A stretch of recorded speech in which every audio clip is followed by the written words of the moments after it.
So hello everybody, this is Ryan, and I am doing another episode of uh, Just Us Awesomer Hairdressers. That's what I'm calling it.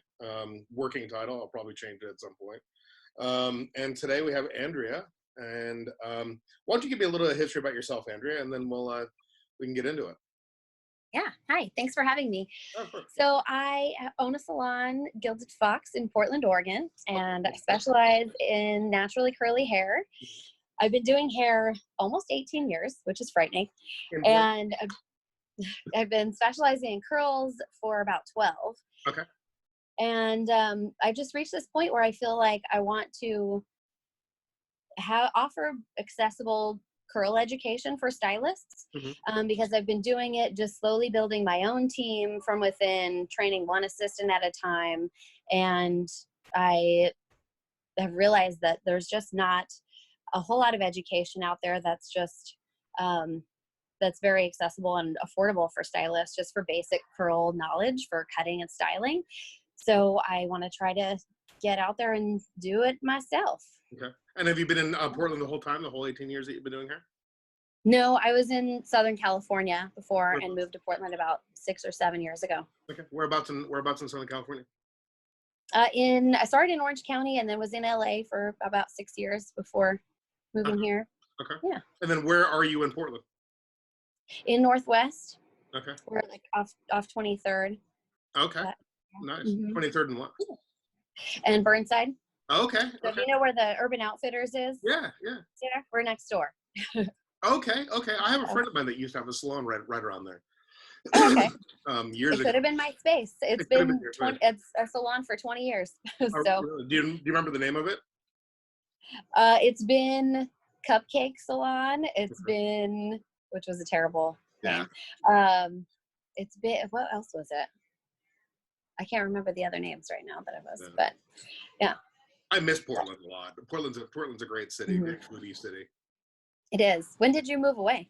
I moved away about 4 years ago. I moved down to Southern California. Okay. Went through a little bit of a divorce, moved down to Southern California, and then now I move in Louisville, Kentucky. Oh, wow. Yeah. I never lived on the East Coast, so it's actually nice being in the Eastern time zone. Nice. Does your daughter still have your salon out there? My daughter, my ex-wife. Oh, yeah. Cool. And I actually am still a business partner in that, and we're friends and all that. Nice. So you are a curly hair specialist. So have you worked for any hair care companies that like the Diva Curls or the what's the other ones? Weed Ad. Right. No, I have training through Diva Curl. I'm a level 3, their highest certification, and I did years ago, probably 10 years ago or so, I did a training to become a trainer through Diva Curl, but then I didn't actually wind up going through with it. Why? Because I just realized that, I mean, the money, really, it was not worth it for me to educate. I could have made that amount doing one haircut versus teaching for an entire day. Yeah. So I decided not to go through with it. And now I want to do it sort of on my own. I work with InnerSense a lot. Do you know that line? I'm not familiar. It's all organic. They use cold pressed essential oils. It's super clean, and I found just like incredible results using it on curly hair. It makes it truly like the healthiest hair that I've ever seen. It's amazing. So I am sort of aligning with them. They've sent us products to use for our classes, but not necessarily, I don't know, sponsored by them or anything like that. So I want to be able to sort of do my own thing without somebody else having, telling me what that needs to look like. And have you ever worked for a company before? I mean, like that wasn't Divaness. Have you ever worked for a company as an educator or anything? No, I haven't. Okay. Have you ever done any sort of educating at schools or any of that? Just once. I did. So, and I'm also doing this with my colleague Russell, and the two of us went to hair school just to teach about curly hair, which we're trying to incorporate more. Do that a couple times a year to kind of get new new assistants in and Sure, get sure. people knowing about us. Yeah. I think that not going to schools is super valuable, and I think that it's very important for, when you forget that you haven't been in a school for a while, you definitely need to get back into a school. I think the schools Yeah. are so and let me just kind of, so I have my opinions, and I'll probably share my opinions here in a second, but Mm-hmm. kind of explain to me like the difference, that you have found between cutting curly hair and say cutting straight hair. Like what is your thoughts on that? Well, for me, I like to get a technical, nice shape in there first. And Mhm. then there are so many differences with the sizes of curls within Mhm. one head of hair. So I like to then go in and cut individually and really sculpt the hair. So it's really just training your eye to really look at. I like to kind of fluff up the hair a lot while I'm cutting it and really train my eye to look at the whole outside Mhm. shape. And it's you're touching the hair in a different way as well. I cut curly hair dry, and depending on the type of curl you use, typically a lot less tension with curly hair, and just the way that you're approaching it, it's a slightly different thing. Okay. And curly clients will know if you're touching their hair in a way that is going to be pulling out their curls, and they'll immediately have no trust with you. If you go in and start brushing out their hair, then they're like, nope, I'm out. Yeah. So Um, yeah. so you said that you start with a structured haircut. So like you start with like a classic haircut essentially, and then you go into more of a texturizing when you look on the outside of Yes. okay, cool. Because Hmm. I like to ask that question because a lot of people. Well, I guess I can talk a little bit of trash about Diva Curl because are they out of business now? They're not, but they're going through some stuff They're right doing now. some stuff There's right now. Yeah. Um, I don't mean to talk trash about them necessarily, but I do kind of feel that when they came around at the perfect time, Yeah. because there was nobody else putting any education out for curly hair. They kind of coined the whole, or like even like started that whole category of cutting, for curly hair. So, they started and then other people Hmm. followed behind it. And I think that what happened is a lot of people got really scared because they didn't know these techniques that were trained by these companies, that really these companies were just in the business of selling soap and selling shampoo and conditioners, Hmm. that they created a whole method of cutting hair as a marketing gimmick, to Mm. sell more soap. And a lot of people bought into it. I completely agree with, if you get a good shape in, if you texturize later, Hmm. that's how curly hair is supposed to be. You're supposed to texturize curly hair Yeah. and dry. I kind of, so we are on the same page. Hmm. Um, I think that a lot of people get nervous, and so every time people are like, "Hey, Ryan, do you cut curly hair? Do you teach classes? Curly hair classes?" When I'm like, "Yeah, I teach curly hair classes." It's called a haircutting class. We just have a curly client as opposed to a straight client. That's the difference, really. Yeah. Um, but I like the fact that the fact that you want to go about it independently, because then you're not going to be trying to sell soap and hey, buy this or you won't be able to do that. So I think that's kind of Right. cool. So what are some of your questions? What are some of the issues that you have going on? So since I'm just sort of getting into this and starting this whole thing, I really am wondering how to go about charging for the classes that I'm doing. Mhm. I mean, basically, I know that I need to recoup my expenses. Like, I'm going about it as if I were working in the salon for a full day, and instead, I want to make that money teaching a class for a day. And then, so for in salon, I've done a couple of in salon classes where I'm kind of, figuring out my ticket price based on that. But I want to start traveling doing this. And so, then I would need to also recoup my expenses. But I don't know. Hosting classes in my salon, I've realized people do it so many different ways. There are so many different ways of charging for it. And Mhm. so I'm wondering how you think is best to charge for classes and to get your expenses covered. Okay, so here's my thought on charging for classes, especially based off of the conversation I had yesterday on Instagram. Um, you do need your expenses covered, so you need like travel, flight, hotel, food. If there's going to be mannequin heads, if there's going to be stands, any of that kind of stuff needs to be covered. For me, what day do you project that you're going to be teaching? Is it going to be on Sundays or Mondays, or are you going to be teaching like Tuesday through Friday, or Probably Sunday, Mondays. okay? And are you in the which salon? is a little tricky for me because I am in the salon Sundays and Mondays typically. Okay. Well, here's my thought is, I think the world of education is changing, and I think it's changing dramatically. And you can see that based off of manufacturers aren't really hiring educators a whole lot anymore. It's too expensive for manufacturers to hire educators because, especially even in the curly haired realm of things, because all you're doing is selling shampoo. If you were doing curly color classes, a manufacturer would want to hire you to do color, because color is the only thing that manufacturers want to sell anymore, not shampoo. You know, and so that's kind of disappointing. And gone are the days of the artistic director that's making $250,000, $300,000 a year directing a manufacturer. Like all that's gone. You know, the greats of yesteryear are gone. You know, and a lot of platform artists, you know, have to find different ways of making income. The way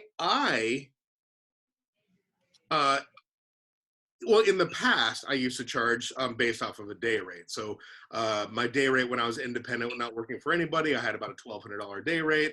I would divide that by my maximum class by myself is 12 people in a class.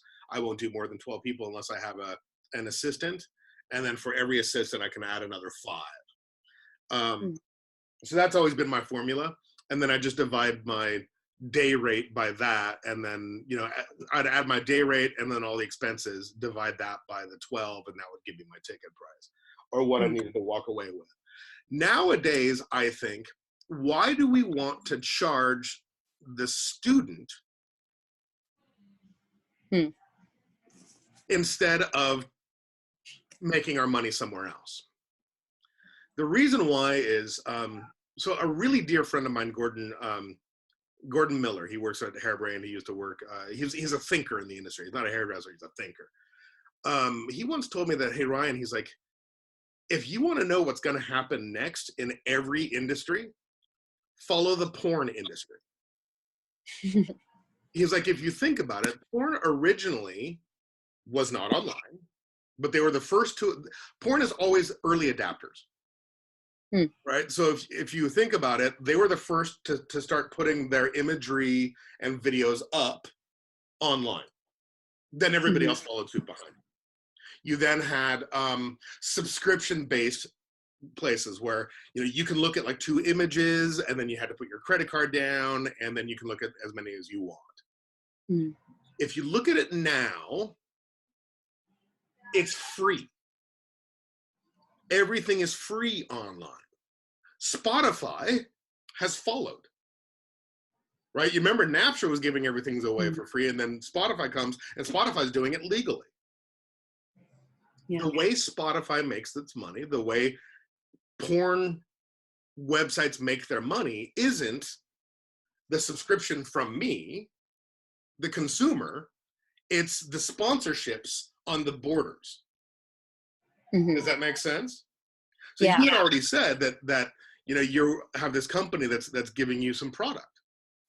What you need to do now is you need to make yourself more attractive to that company. So now they will cover your expenses and you can give it away to the customer. If that makes sense. The end consumer will not purchase anything anymore. It's over. You know? So you can still have a ticket price while you're doing it. My whole thought now, and I'm a huge Gary Vee follower. My whole thought now is, you know, when I was young in the industry or becoming an educator early on in the industry, I would never do anything for free. Now, give everything away. Everything away. It's the whole philosophy of jab, jab, jab, right hook. I'm giving this to you for free. I'm giving this to you for free. I'm giving this to you for free. When I ask you to purchase something, you better be purchasing it. Does that make sense? That does. I'm doing right now. I'm giving away free coaching. When I ask people to buy something, buy it. I'm not expecting it, because that would be manipulation. I'm asking when I finally get to that point. And you got to remember that old game of hold your breath? The person that holds their breath the longest wins. If you can hold your breath the longest as an independent curly educator, give it away as much as you possibly can and not monetize, not make any money off of it for the longest, when you finally take that breath, you'll make a ton more money. Does that make sense? It does. That's an interesting philosophy. And what will happen by giving it away is the market will tell you what you're worth. Not this. The market will say, oh no, Andrea is very important. I will do whatever she needs. I will take care of her, whatever she needs. And that is what's going to tell you what you're worth. It's just like, when you move into a brand new area. Suppose I move to Tennessee tomorrow. Would I be able to charge the $100 a haircut that I used to charge in Portland, Oregon? No, nobody knows me. I have to rebuild my entire clientele until people know me. Same thing with you. It's the market that's going to dictate your worth. Yeah. You need to get out in the market and tell them how important you are. Yeah. Well, and I'm also trying to do that. So I am putting together a video tutorial from these classes that we just did a couple weeks ago. And I was thinking to charge, less for this first one because I don't quite know what I'm doing yet. And just to really try to get it out there, which is sort of another one of my questions. Do I do this myself and try to do my own marketing and try to, boost my Instagram following on my own and try to get it out there to as many people as I can? Or do I try to hook up with like a Hairbrained or someone like that to try to get it out there to more stylists for me? I would say, I love this conversation though. This is actually my favorite conversation, because this right now is what I'm personally doing right now in my life. And I love giving this stuff away. Do it yourself. Do it yourself, because then it's real. Yeah.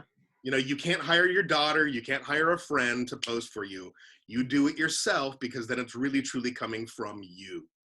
And it's your voice. Yeah.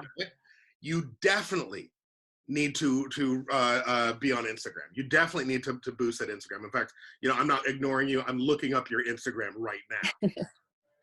Yeah, 1,700 followers is not terrible. I love the work you do. How often? When was the last time you posted? Yesterday. Good. And then, well, and I did a story this morning, but yeah, I saw that. 2 days ago. So you post once a day. Yeah, I'm trying to. How often do you post on Facebook? Almost never. Okay. On our salon page, I do. So I have my hair page and our salon's page. And our salon page, I'll usually also post that to our salon Facebook, but I never look at Facebook. Okay. So, side note before I give you a challenge. Okay. How many more questions do you have for me? I have a few more, probably 4 or 5 more questions. The reason I'm asking is because this one might take a minute. Okay. Because this is going to be this is what I'm doing right now for marketing, and doing the exact same position you're in right now. Perfect. You're not in front of your consumer enough right now. You need to be in front of your consumer a ton more.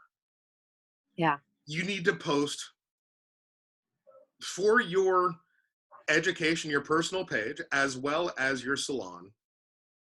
I would say anywhere from 12 to 26 individual posts per day. Whoa. Okay. And I would give your videos away, do it yourself, give every bit of it away. Every single bit of it. You need to be in front of people every single day. Think about the last time you dated somebody. They used to call you every morning, text you every morning, say, good morning, beautiful. And then they text you hi, and then text you little emojis and text you all that kind of stuff. It's because they want to stay in your face to make it to where you don't forget them. Yeah. It's the same thing that has to happen on social media for you. You need to fall in love with social media. You need to constantly be posting on social media for yourself. Well, how do I do that? How do I put out that many pieces? First of all, when I look at your Instagram, it's pretty. It's a very pretty, it's a pretty Instagram.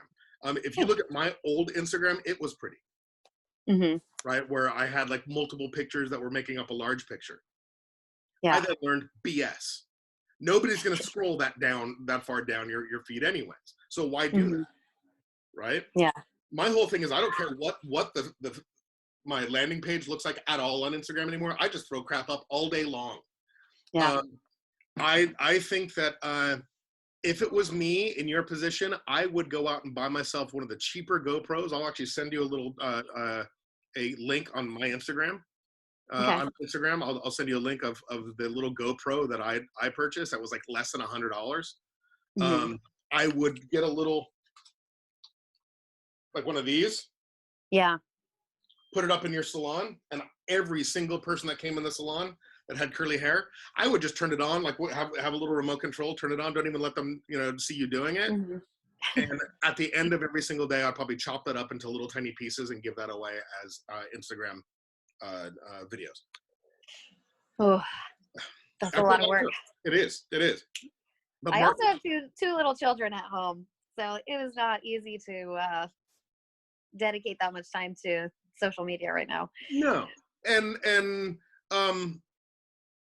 but see, the thing about social media is it completely became like, it evened out the field to where you are now able to play in the same realm as, say, the Jacob Kahns or the Andrew Does Hairs, as well as the Paul Mitchells, the Weed Ads, all that. So you have the exact same amount of time thing, and you have the same amount of time as Andrew, and as Jake.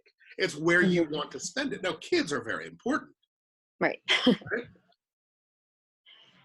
But so is your business, and so is you wanting to become an educator. Yeah. Right. And if it's something that you love, do it. And I will give you a huge tip. The number 1 and number 2 platforms right now is not necessarily Instagram and Facebook. Instagram and Facebook has already caught the wave. Like, that wave has already rolled in. Now it's LinkedIn and TikTok. Surprised about LinkedIn. Totally. LinkedIn is Facebook 2012. And it's not just business anymore. So I don't know if you saw my post this morning, but what I did was I went to my notes. I wrote like a little like note down. I went to Twitter, posted that on Twitter. I then screen capped my Twitter page, posted that on Instagram. I then screen capped that, put that on my other Instagram. I then took that and put that on my Facebook, and then I put it on LinkedIn. Right there, that's 5 posts that I did before 7:30 this morning. Okay. That's the little cheater stuff. And then you take your videos and put that up on your Instagram TV, because that's the real nuts and bolts of everything. Yeah. Right. So that's my recommendation for it is you gotta up your Instagram, not your Instagram, but your social media presence exponentially. By doing that, and it's a lot of work and it's tough, and maybe you need to get a whole bunch of footage, and then instead of working 7 days a week, is what it kind of sounded like you do. Yeah. Maybe take one of those days, and that becomes your social media day, and that maybe you can actually have everything in the queue that you can put up. Here's 3 posts for Monday, 3 posts for Tuesday, 3 posts for whatever. That might be the way you have to do it. Yeah, that's a good idea. And look at it as a full-time job. Because people text me, it's like, hey, Ryan, what are you doing today? Social media. I'm doing social media today. And like, what do you mean? I'm like, I'm just posting all day. Yeah. And creating content. Content is king. And you're in a position, because you do curly hair, which is still pretty brand new, that it's a category. You can dominate if you show curly hair all day.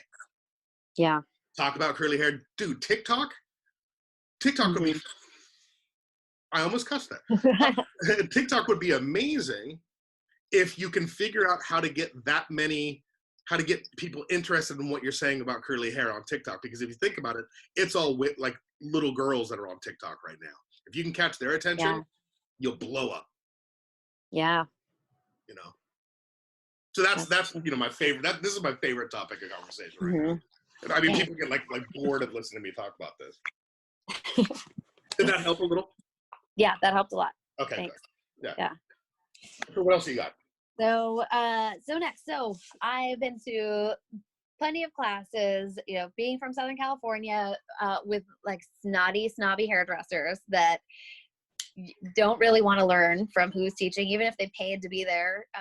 And I've been guilty of being one of those snotty hairdressers. So now that I'm going out there educating, when I encounter that, do I just try to sort of ignore them and focus on the people whose energy who I can tell is positive towards me? Or do I try to break through and get their attitude to change a bit? And how do you go about doing that?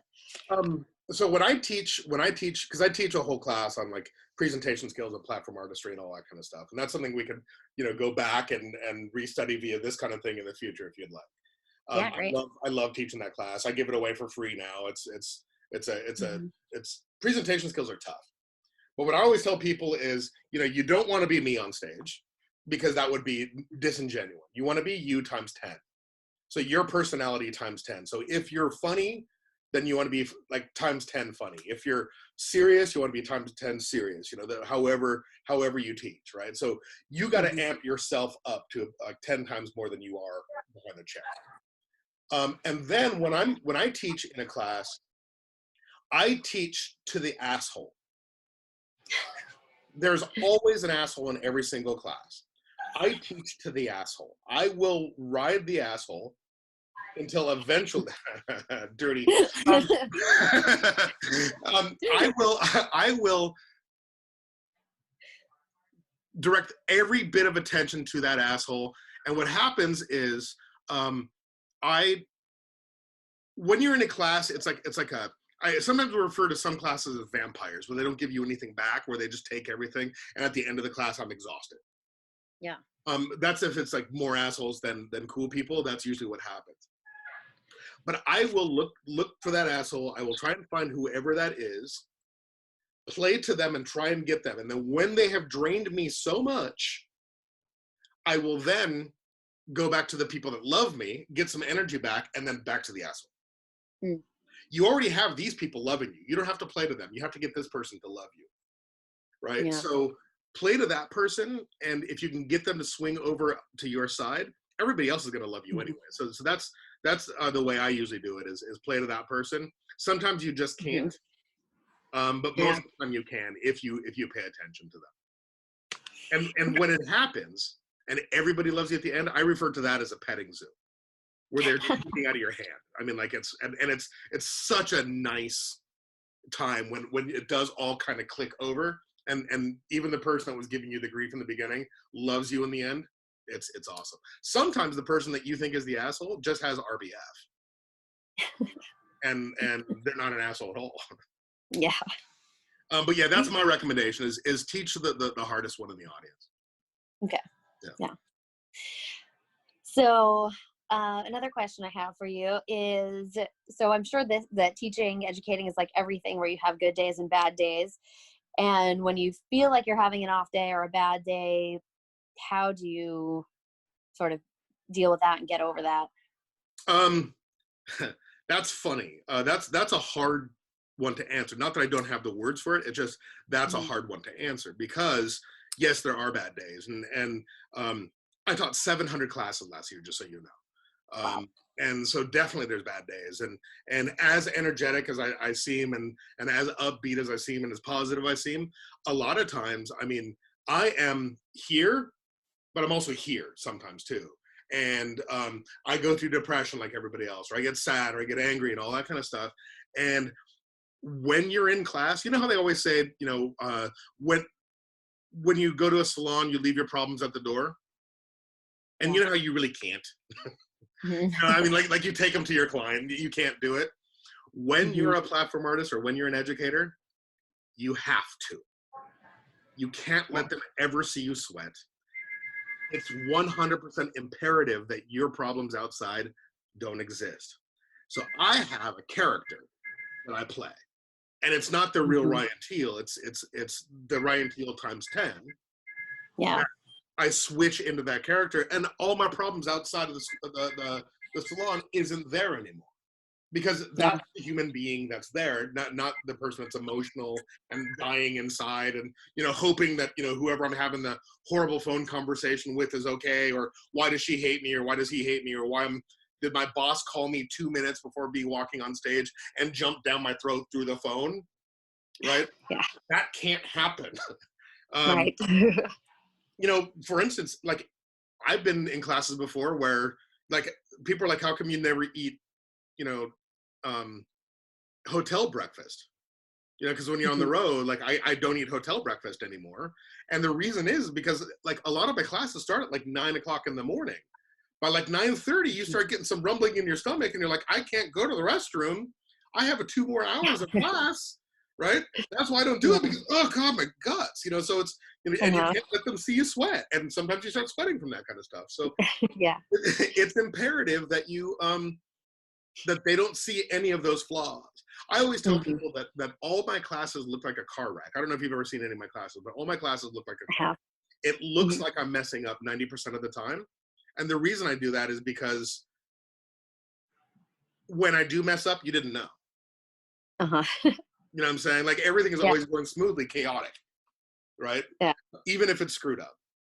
So that's my whole thought is you just don't want to, let them see you sweat. That makes sense. Yeah. Yeah. All right. Another question I have is, so I've been trying to strike this balance of sharing information without it being too overwhelming and putting too much out there that people can't absorb it. You mean in a class? Yes. Yes. So is there a good way of just, having a certain amount of points, or a way of knowing that you're being concise and digestible with things? See, it depends on the class. I teach a class that's like a foundations of haircutting class, where I have a whole PowerPoint. I hate PowerPoints, but I have a whole PowerPoint that I go through. And I hate PowerPoints because I feel like PowerPoints aren't digestible. Yeah. Right? You have to keep things simple. And I was taught a long time ago, and I've experienced it myself, that they're only able to retain as much as their butt can handle. Meaning, as long as they're sitting, like, it eventually gets so boring that you have to stand up and go somewhere else. So you need to get them moving. And what I usually, what I've told everybody is that, most of my classes are memorized dialogue. I've taught them 100,000 times, and it's me digesting stuff to the point to where I know they can handle this much.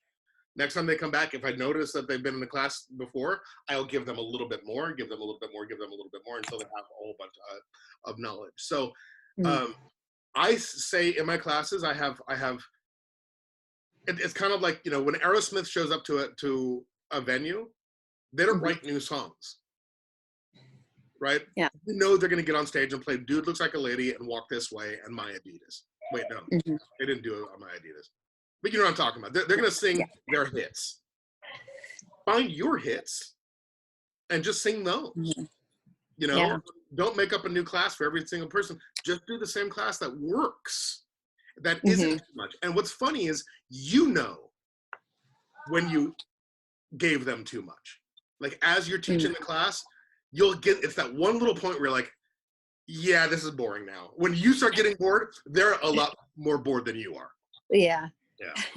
So that's kind of my thought is, you do need to have, I always say that less is more.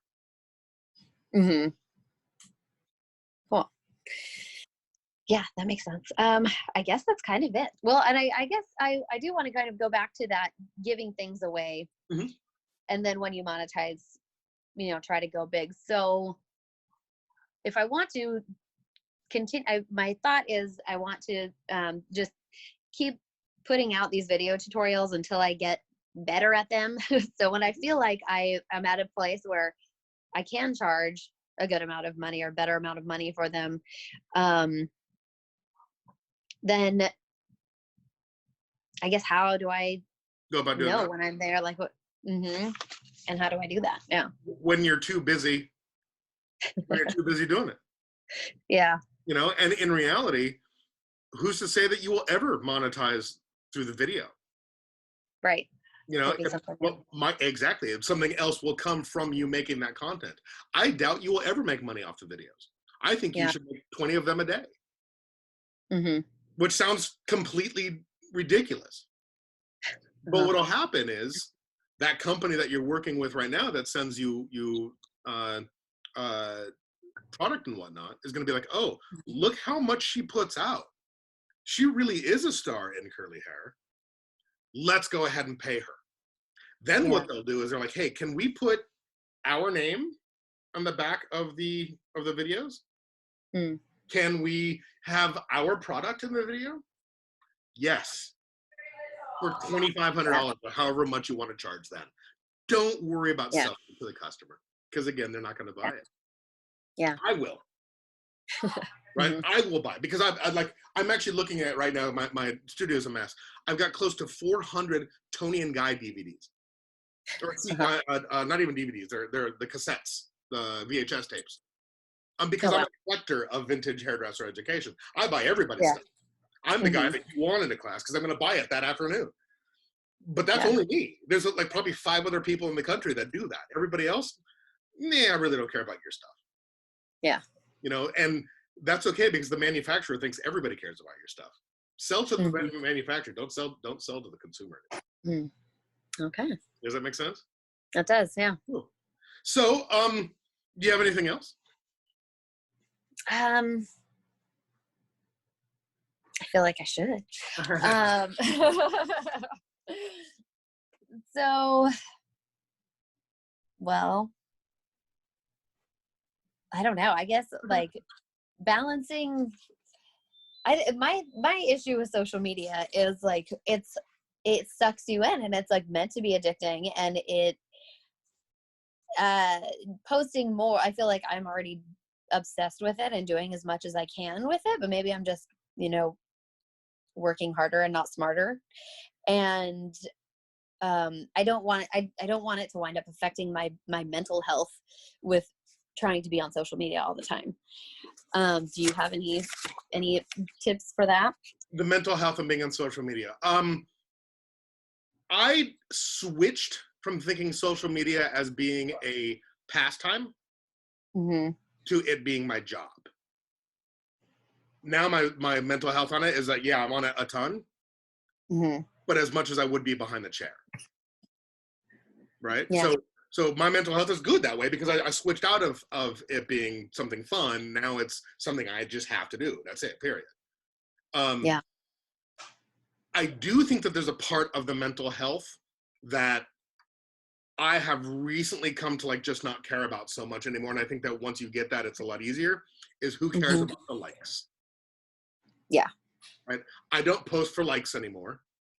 I don't give a crap about comments anymore. However, I give a crap about every single comment at the exact same time. Meaning, you could be like, hey, Ryan, you're an idiot. Why are you growing your hair long? That's stupid information. You're an idiot. You're a hack, blah, blah, blah, blah, blah. I will read it. It'll crush me. But I'll read it and be like, okay, that's his opinion. Bubblegum Chewer 698, whatever his handle is. He has such a horrible life that he's going to take, 30 minutes or 30 seconds to a minute writing a horrible comment on something that I posted. He's got a worse life than me. I feel bad for him. Not for me, but for him. But then on the contrary, I can't get addicted to the good ones either. Yeah. Because once I get addicted to the good ones, then I start believing my own marketing, and that's deadly. Yeah. Right? So, and I've done that. I've fallen victim to that many times of falling in love with my own marketing and really believing, who I say I am, when in reality I'm not. So when you post, don't post for the likes. Read every comment. Make sure you see what people are saying and what's going on, but don't let it affect you. Put out what you want anyways, and it doesn't matter if they say what they say, good or bad, right? And that's going to help your mental health a ton. Yeah. You know, and I believe, I could be wrong. I'm looking it up right now. Oh, well, they're talking about getting rid of likes on Instagram. Oh, that's wonderful. Yeah, I think that'd be great. I think that once they do that, there's going to be a lot of influencers, quote unquote influencers, that's going to lose a lot of revenue because their likes are going to go away, right? But a lot of my savvy friends, a good example is Andrew does hair. He has diversified enough on his platforms to where when they do get rid of the likes on Instagram, he has other platforms that he's still big in as well that manufacturer pay attention to him and pay him for that. But also he's a full-time content creator now as well. He doesn't work behind the chair at all.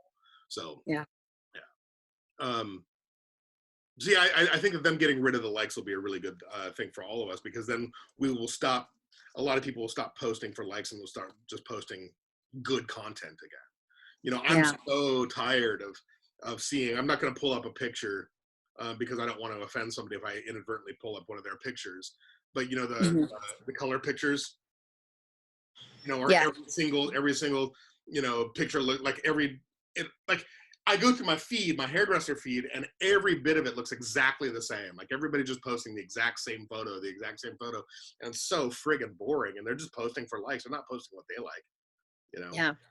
So that's my whole thought on social media. Is you know, I know that if I was reopening a salon right now, and everybody that I coach, I would spend a lot more money and time on social media, and I wouldn't spend any time on advertising. Yeah. You know, no, I mean, who looks at magazines anymore? Who looks at any of that kind of stuff anymore? Like phone books, you know. Right. So, yeah. Well, I definitely thank you for doing this. Thank you. I hope that I answered some of your questions and that I helped. You did a lot. Okay, good. I'll probably break this one down because I think that there's some really clear and concise little like video snippets that I'll probably break down and put this up on different platforms and different times. So you'll be up quite a bit. I would love to have you back. And if you ever have any question whatsoever, I'm right here.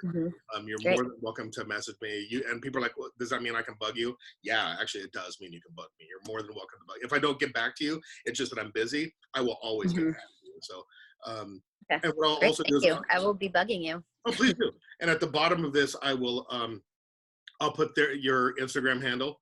And if you, what is the name of your salon's Instagram handle? Gilded Fox Beauty.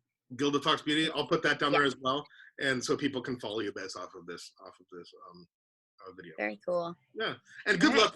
Good luck with the curly hair cutting. I think I think you're on a really good track, and I think that you're in the prime spot to be able to make a difference. Because like what I used to tell everybody years ago is find what your competition is doing and do exactly the opposite. So when I got in this industry, everybody was a hair cutter. I'm a hair cutter. Everybody was a hair cutter. So I went and did long hair dressing. Yeah. I learned how to do long hair dressing, and then once I made a name as a long hair dresser and a wig maker, I was able to, I cut hair as well, and so then I started building my career off of that. The fact that you're in a position where a lot of people want curly education, but not a lot of people are teaching it. Yeah. Yeah. And you need to submit to ISSE Long Beach next year. All the hair. Yes, that's actually in my plan. I tried to do it this past year, but I missed the deadline by a little bit because you have to apply by June. So it's yeah. And I was like, hey, can you make an exception? Because I've done it for like the last 15 years. And they're like, no. I'm like, you made it in the past. They're like, we know, Ryan, and we're not doing it again for you. So thank you so much. I had a wonderful time talking to you. I hope I helped. And let's do this again. Yeah, let's do it. Sounds good.